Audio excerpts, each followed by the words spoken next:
আমার বড় বাসিরের বড় ছেলে আমার রোজার বাদ থেকে আমার খবর ধরছেন। হাফিজ মৌলানা আগেও আমার স্ত্রীর লোক অনেক কুপ্রস্তাব দিছে। কুপ্রস্তাব রাজি না হওয়ার কারণে খুব বেশি ফিটাইছে। পরশু দিন বুধবার আসরের পরে আমি বারে দিবার হয়েছে আমার বাচ্চা দুইটা খেলাইতরা আর আমার বড় বাসিরের বড় ছেলে আমার রোজার বাদ থেকে আমার খবর ধরছেন। তান আর কি বাদ নজরে আমার ভাই সাইন রোজার বাদ থেকে রোজার ঈদের বাদ থেকে খুব জিও কথা আমি আর এটা কোনো প্রস্তাব বুঝি আর না বুঝার জিও করি আর কালকে বাড়িত খেয়েও নাই আমার জাল্লাইনকে বাড়িত নাই বাসির আইনকে বাড়িত নাই আমার বড় বাসিরের ঘর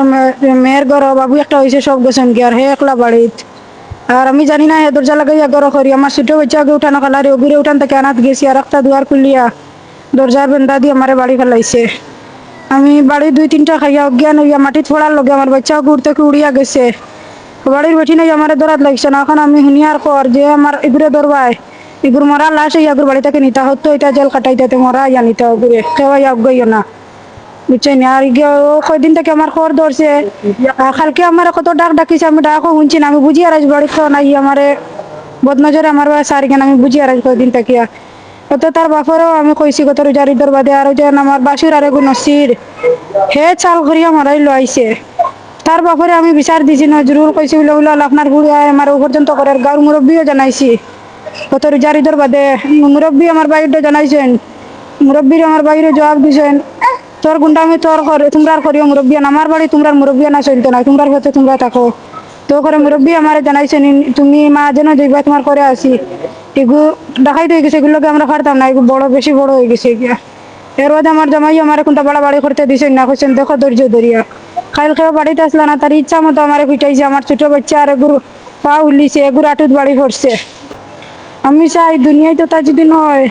আমি সুষ্ঠু বিচার চাই দুনিয়ায় যদি ওলা ধরে শাসিন তোরে এলা নির্যাতন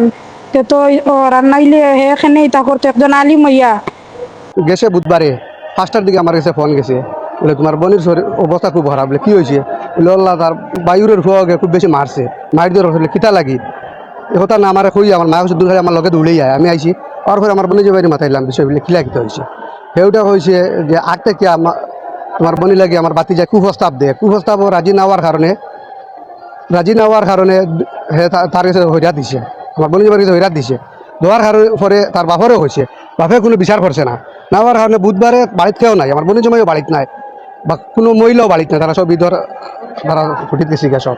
দেওয়ার পরে বাড়িতে এখন শুধু আমার বই ও আমার বাড়িতে আসিল আগের দিন পরের দিন আইসে আবার পরে বাড়িতে কেউ নাই ওই সময় প্রস্তাব দিছে দেওয়ার পরে তাই রাজি হয়েছে না রাজি হওয়ার কারণে খুব বেশি ফিটাইছে এমন ফিটাইছে ভাই কোমরের হাড্ডি একটা সমস্যা ফাটা এটা তো সব রিপোর্ট আছে আমার কাছে মাথার সমস্যা দাঁত 2-4-5টা বার লড়ে গেছে তারপরে মুখ কাটিয়েছে গাইড দিয়েছি আমরা এটা তো রিপোর্ট সবগুলো আছে ওই ধরনের মারপিট করছে ভাই আর এই ধরনের ঘটনা ভাই আমার জীবনে আমি শুনছি না আমাদের সিলেট এই ধরনের ঘটনা আমি কোনো ভাই শুনছি না যে একজন আলিম হইয়া সেই লোক হাফিজ মৌলানা তাসলিম সম্পর্কে মহিলা কিতা বাসুরের হুয়া মাদ্রাসাত পড়া খানে ডাকাত